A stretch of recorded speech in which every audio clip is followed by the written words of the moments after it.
आदौ देवकी देवगर्भं जन्म गोपी गृहवर्धनम् मायासूतजीवतापहननं गोवर्धन धारणं कंसछेदनं कौरवादिहननं कुंती सुता पालनम् एति भागवत पुराण कथित श्री कृष्ण लीलामृतम्। हाँ तो सुनी एकरा पहले गोलोक धाम के कथा जहां तुम छूटर हुए एकरा आगे वाला कथा रोल के सुनावल जाता। एकरा पहले एगो भगवान के भजन बा कि हारी के जब हरि के हो जइबो जतने प्रभु के चरण में नौकर प्रणाम करिए उतने फल बढ़िया मिलेला। जय हो जय। हारी के जब हरि के हो जइबो राजा हो के प्रभु हारी के काहे कि द्रौपदी के भरोसा रहे भीष्म पितामह पर, विदुर जी पर, अपना पांचों पति पर, तब तक ले भगवान सहायता ना कैले। और जब सबकर सहायता आशा टूट गई आ हार के भगवान के शरण में चल गई, सारी बढ़ गई। गज के भरोसा रहे अपना जाति पर, अपना परिवार पर। एक महीना दिन ग्राह से युद्ध कैले और उनकर परिवार सब छोड़ के भाग गई। जब हार गए तब भगवान के शरण में गए आ भगवान के पुकारले तब भगवान आके उनकर को उद्धार कैनी। यही से विद्वान के कहना बा कि हारी के जब हारी के हो जाइबो आ तबे हरि दर्शन पाइबो।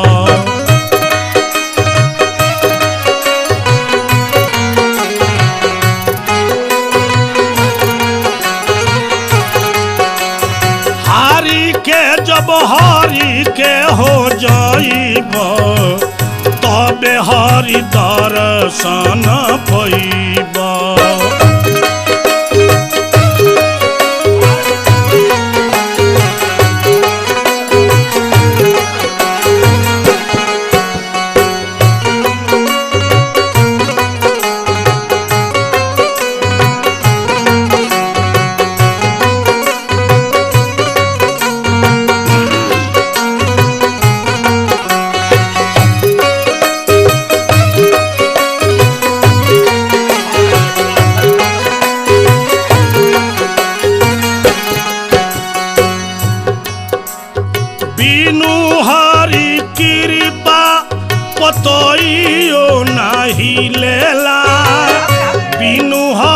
कृपा सत्संग नहीं मिलेला।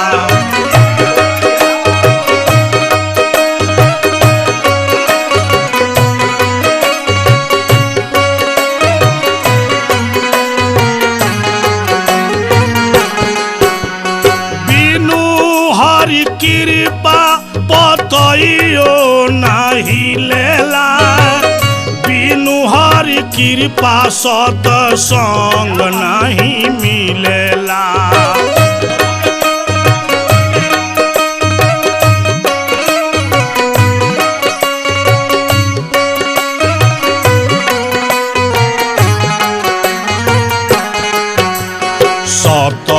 सत्संगति जब पैबो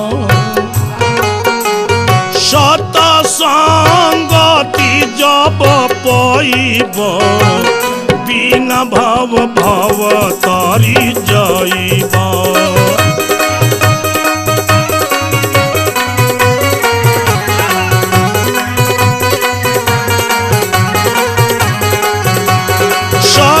सत्संगति जब पैबो सहज में भव तारी जाइबो।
बिना सत्संग विवेक न होई, बिना विवेक के बुद्धि न होई।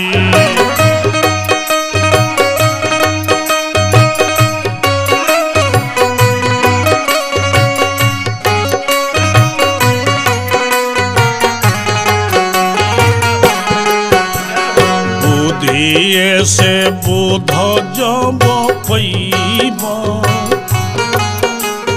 बुद्धिए से बोध जब पैब, सहज में भव तारी जइब।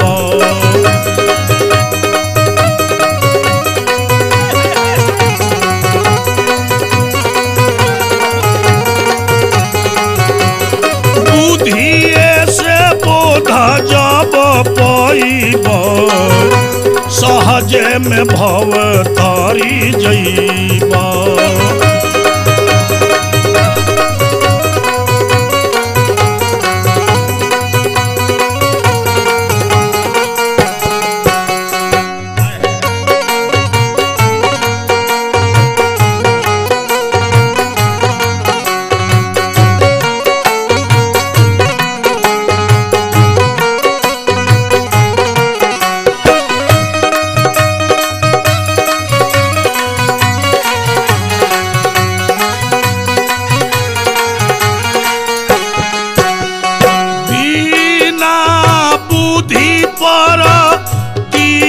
न होई, बिना परतीति के प्रीति न होई।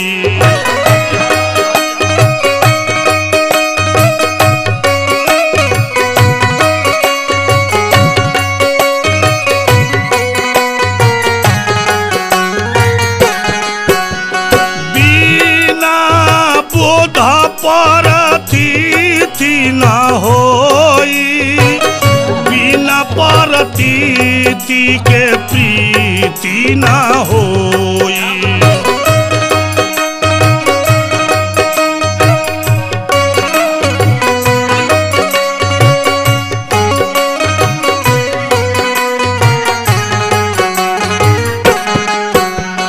प्रेमावा के गंगा में नहाइब, प्रेमावा के गंगा में नहाइब, तबे हरि दर्शन पैब।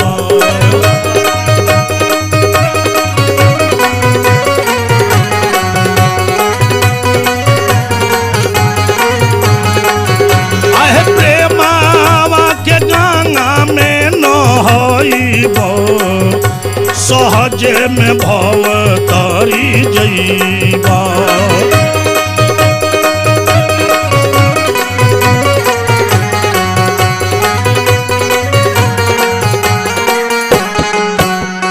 कहे सुखनंदन का रहना हरि भजन, करब हरि भजन तो होई भव भंजन।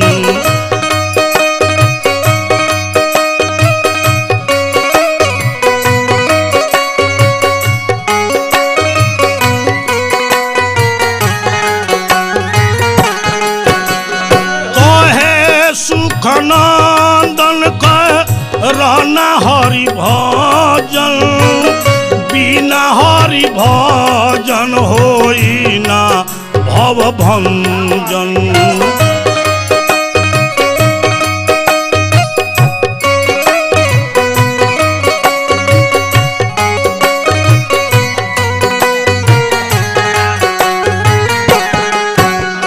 प्रेमावा से हरि गुण गइब, प्रेमावा से हरि गुण गइब, तबे हरि दर्शन पैब।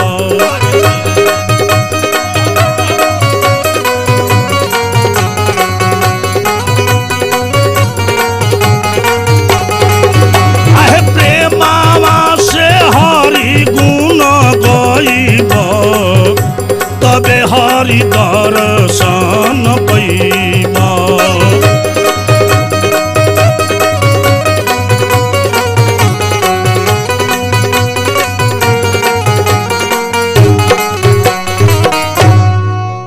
चलिए विषय पर। भगवान कृष्ण के शरीर से, आधा शरीर से 5 मुंह वाला शंकर जी, आधा में आधा से 4 बाह वाला विष्णु जी प्रकट हो गए नी। राधिका के जीभ से सरस्वती, दहिना अलंग से दुर्गा, बायां अलंग से लक्ष्मी और हृदय से गायत्री। चारों देवी के कृष्ण भगवान श्राप देनी कि राधिका रासलीला ना टूटे के कारण अपना पुत्र के जल में बिक दिले रही। हम श्राप दिले बनी कि कबो गर्भवती ना हुई है, पुत्रवती ना हुई है। इनकरा अंश से तहन लोग देवी प्रकट भइल बड़ू लोग, तहनो लोग गर्भवती ना होखबू, तहनो लोग पुत्रवती ना होखबू लो। लेकिन यहां से शिव जी और विष्णु जी दुर्गा लक्ष्मी के लेके अलग चल जालो। ई गोलोक धाम हो। यहाँ खाली गोप गोपी गौ गोवर्धन ग्वाल बाल और सबकर मालिक राधा कृष्ण और बिरजा नदी। यहाँ रात दिन रासलीला हुई। रउआ लोगिन अलग जाके है सरस्वती के ले जाई, रउआ लोगिन को ब्रह्मा बना दे और ब्रह्मा के लगे सरस्वती के रख दे। ब्रह्मा जी ब्रह्मांड बने हैं, विष्णु भगवान वो ब्रह्मांड के पालन करी हैं और शिव जी वो ब्रह्मांड के विनाश करी हैं। तीनों आदमी रउआ लोगिन वो ब्रह्मांड के रक्षा करे वाला रह के धरती आकाश सूर्य चंद्रमा दिन रात बना के और मालिक बन के रहे लोगिन। यहाँ खाली रासलीला हुई। राधिका के पुत्र से कहनी कि आधार सर्व विश्वानाम महाविष्णु च प्रकृतितः त्वं च प्रति ब्रह्मांडे शुद्ध विराट भव। हे पुत्र, हर एक ब्रह्मांड में तू छोटा विराट बन कर रही हो। तारा 1000 गो मुंह रही, 1000 गो पैर रही, 1000 गो बाह रही।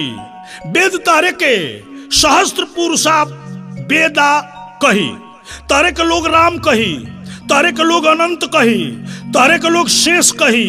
तारा एगो माथा पर एगो ब्रह्मांड सरसों के समान अड़ रही।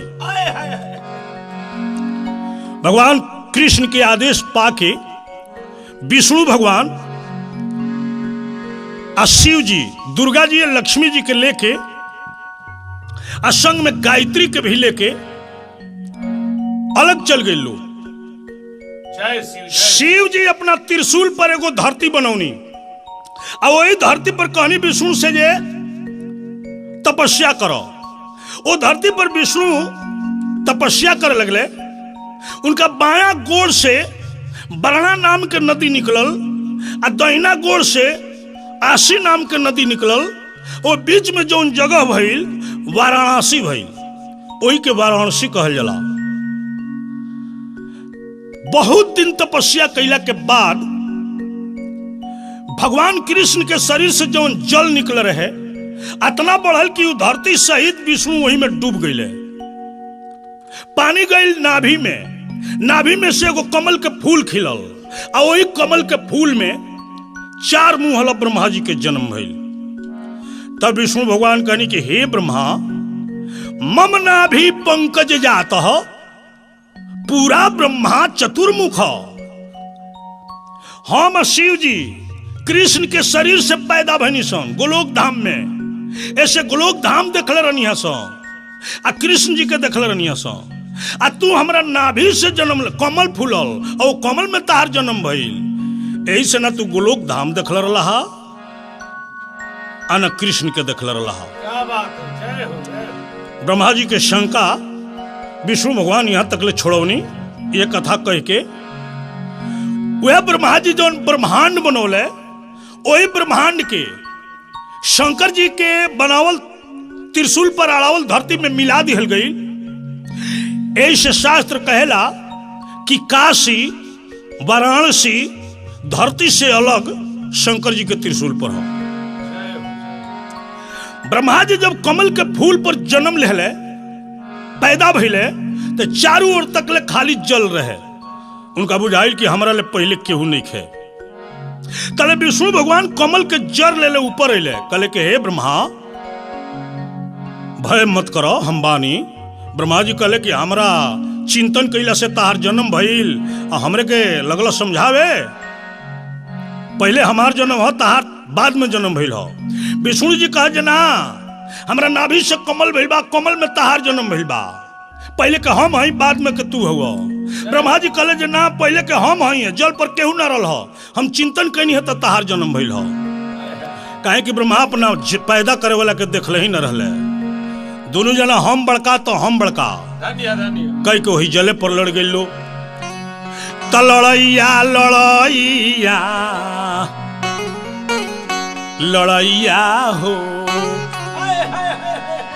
अरे लड़ैया लड़ैया लड़ैया हो, लड़ैया हो, दोनों देवा लोग में भइल बा।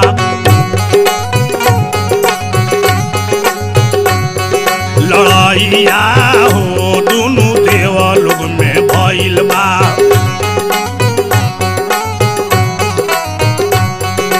ब्रह्मा कहेले हम सबसे बड़ हमी,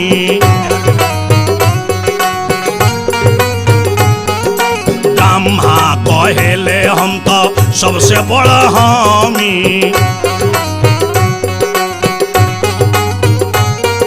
सृष्टि के करिले रचैया हो, दोनों देवा लोग में भइल बा।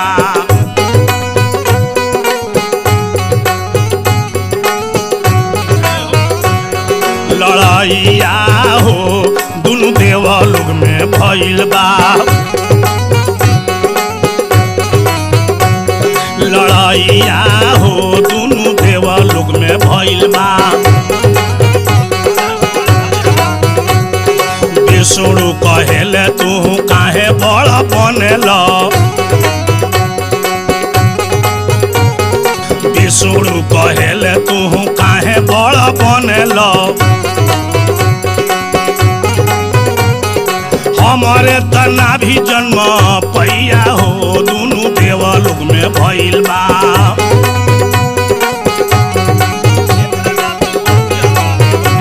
लड़ैया हो, दोनों देवा लोग में भइल बा। लड़ैया हो, दोनों देवा लोग में भइल बा।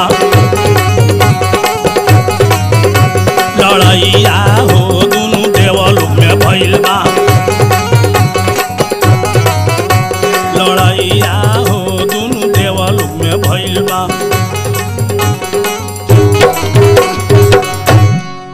जल के ऊपर ब्रह्मा या विष्णु 1000 वर्ष तक लड़ाई कैल लो। ब्रह्मा जी कहा जे पहले हमार जन्म हो, अब विष्णु जी कहा जे पहले हमार जन्म हो। ये लड़ाई देख के शंकर जी मन में विचार कैनी कि एगो ब्रह्मा बनबो कैले तो इनका अहंकार हो गई। तो देखी के ऐसा हाल शिव जी घबराईनी,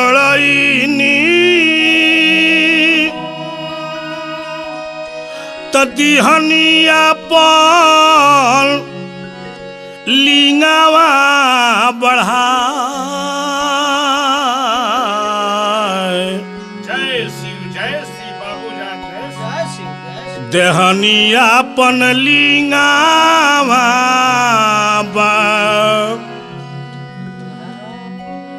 तलिंगावा से निकलेला ओम के आवाजावा। दोनों देव गईले घाबड़ा। दोनों देवता पानी पर लड़त लो। शंकर जी दोनों जना के पीछे में अपन लिंग बढ़ा देनी और लिंग में से ओम शब्द निकलल। आकार उकार मकार, सतोगुण रजोगुण तमोगुण केहू न केहू से बड़ ह और न केहू केहू से छोट ह। बिना तीनों गुण के रहले सृष्टि ना हुई। लेकिन ब्रह्मा जी कहले कि ना माने, पानी के ऊपर सबसे पहले हम रहनी हा, चिंतन कैनी हा, तब विष्णु के जन्म भइल ह। तब शंकर जी आकाशवाणी कैनी कि हे ब्रह्मा आ हे विष्णु, ए लिंग के एक आदमी ऊपर पता लगावो, एक आदमी नीचे पता लगावो। जे पता लगा दी वह बड़का हो। ब्रह्मा जी देखले जे ऊपर खाली बा, नीचे पानी बा। ब्रह्मा जी कहले कि हम ऊपर पता लगाए। तब विष्णु जी कहले कि तो हम नीचे पता लगाए। तब ब्रह्मा जी हंस बनले, अब विष्णु जी कछुआ बनले। क्या बात है गुरुदेव। कहे कि आकाश में सबसे तेज उड़े वाला हंस होला, ब्रह्मा जी हंस बन गए। पानी में सबसे तेज चले वाला कछुआ होला, ऐसे विष्णु जी कछुआ बन गए। तब ब्रह्मा जी हंस बनले, अब विष्णु जी कछुआ बनले। दोनों देव पौले नाही लिंगावा के पार, दोनों देव गईले हार। कई हजार बरिस तक पानी में विष्णु गए, लेकिन लिंग के था ना लगल। कई हजार बरिस तक हंस बन के ब्रह्मा जी आकाश में उड़े, लेकिन लिंग के था ना लगल। लेकिन ब्रह्मा जी सोचले कि अगर हम लौट जाता नहीं तब विष्णु हमरा ले बड़का बन जे हैं। ऐसे हंसवा के भेसवार धैले, आ ब्रह्मा देव चलले रे जान, से कतहू न पवले ना, अरे से कतहू न पवले ना। आ ब्रह्मा जी लिंगावा के ठेकानावा रे जान, से कतहू न पवले ना। ब्रह्मा जी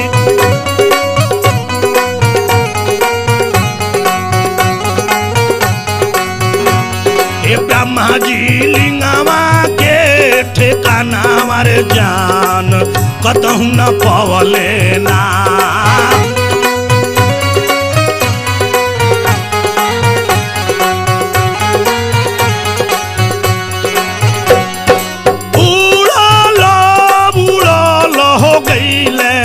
बीतल कुछ दिन हमारे जान,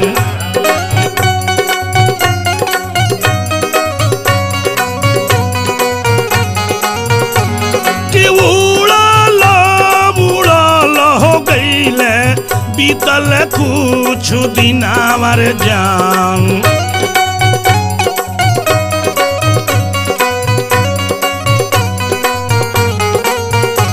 से कतहू न पवले ना।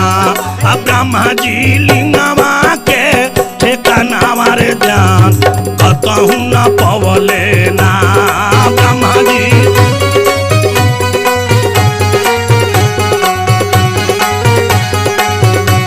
अब ब्रह्मा जी लिंगावा के ठेकानावा रे जान, कतहू न पवले ना। ब्रह्मा जी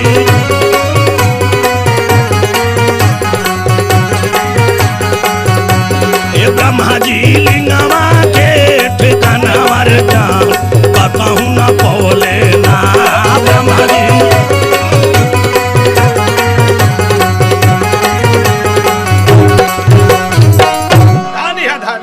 कतहू लिंग के पता ना लागल। तब विष्णु जी लौटिएले, सोच गईले बुझ गईले कि हमनी के पैदा करे वाला हमनियों ले बड़का केहू बा। ऐसे विष्णु जी लौट के पानी के सतह पर आ गईले। लेकिन ब्रह्मा जी लौटत नहीं खन, लौट जाए तो विष्णु हमरा ले बड़का बन जे हैं। यही अहंकार में, यही मोह में पड़ के आकाश में उड़ल जाता रहे। तब तक ले भगवान शिव सोचनी कि इनकरा मन के और परीक्षा लिहल जाओ।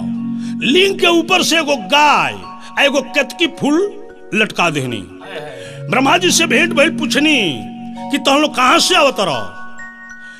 गाय या फूल कहलो कि लिंग के पता लगावे गई रही है सन, कहीं पता ना लगल है तब हार के लौटल बनी सन। अब ब्रह्मा जी के सोचे के चाहिए जे हमरो ले पहले कई पैदा बाड़ी सन तब नु हमरो ले पहले ऊंचा गई बड़ी सन, लेकिन उनका मन में मोह रहे। कहले जे हे गाय हे फूल, तो हम लोग चल के विष्णु के लगे झूठी गवाही दे दलो। हे गऊ तू कही कि हम लिंग के ऊपर दूध बरसावत रही हाँ, और वहां ब्रह्मा जी पहुंच गए रहे हाँ। हे फूल तू कही कि हम लिंग के ऊपर फूल बरसावत रही हाँ, और वहां ब्रह्मा जी पहुंच गए रहे हाँ। ऐसे हमार जीत हो जाई। पहले तो ये दोनों जनी इनकार कर लो, बाकी श्राप देवे के जब ब्रह्मा जी कहले तब भय से स्वीकार कर लो। आगे विष्णु जी के लगे कह लो, ब्रह्मा जी लिंग के ऊपर पहुंच गए रहे हाँ, हमनी के गवाह बानी सन। विष्णु जी स्वीकार कर ले जो हम छोट बानी, ब्रह्मा जी बड़का हुआ, लेकिन शंकर जी से बर्दाश्त ना भइल। शंकर जी त्रिशूल लेकर प्रकट हो गई नी। और ब्रह्मा जी के 5 गो मुंह रहे, जौना मुंह से विष्णु के कहले रहे कि हम बड़का हैं विष्णु से, वह मुड़िया त्रिशूल से काट दिले। कहले कि हे ब्रह्मा झूठी ना बोलाए ब्रह्मा, बचनिया तू मनियो,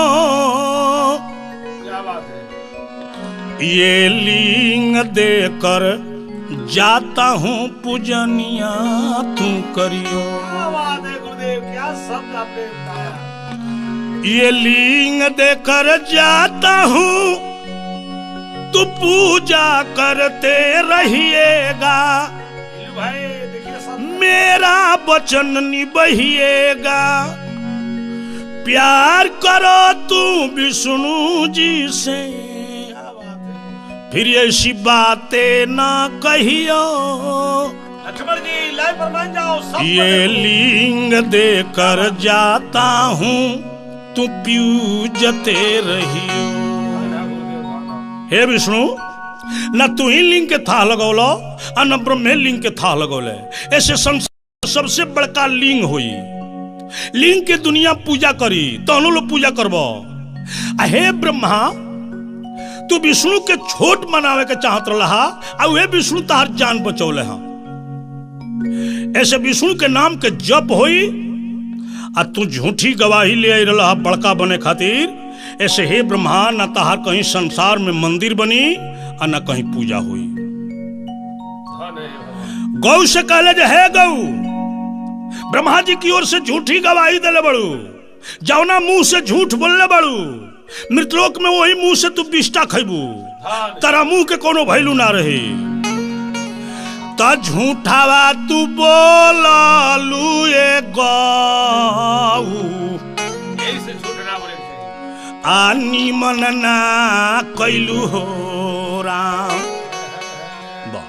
त झूठावा तू बोललू ए गौ, नी मन ना कैलू हो राम।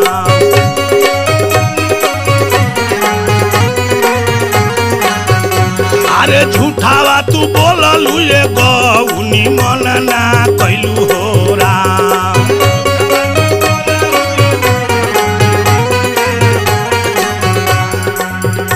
आहे दुनिया में जाके हो गौआ पमाना पैबू हो राम।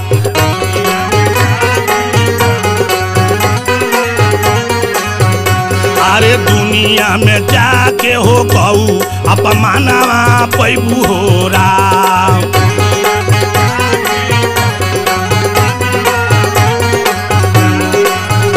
आहे संगवा में के तो की तू झूठा बोलू हो राम।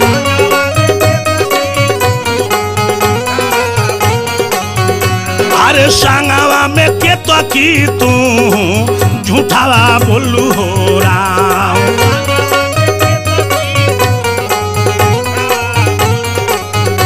आहे दुनिया में जाके हो खिया पमानावा पैबू हो राम।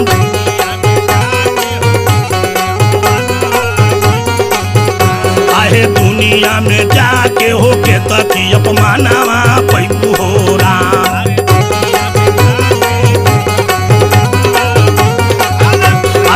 दुनिया में जाके हो केतकी अपमानवा पैबू हो राम।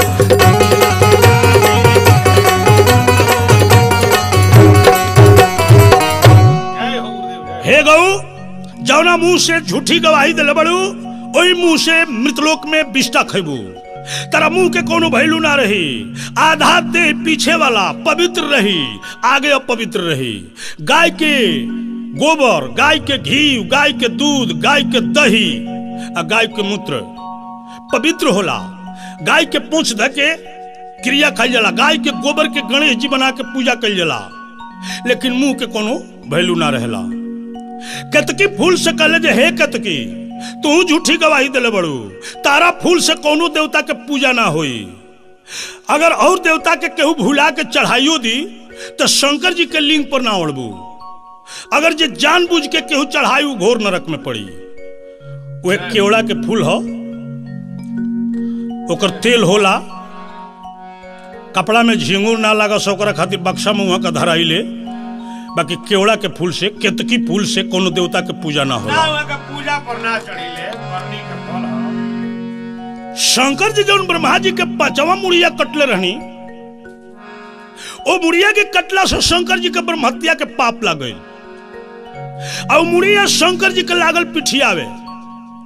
ब्रह्मा जी ब्रह्मांड बनौले, आ नाना प्रकार के जीव रचले। सूर्य चंद्रमा धरती जब भर गई तब तक शंकर जी के शरीर में वो ब्रह्मा जी का मूड़ी सटले रहे। दुनिया में भागत रे कहीं वो मूड़ी छोड़त नहीं खे। तब वही वाराणसी में जब भाग के गई काशी में, तो शंकर जी के शरीर में जौन ब्रह्मा जी के मूड़ी सटर है तो गंगा जी के जल में गिर गई। सुन लो भाई नंदलाल भाई, ध्यान से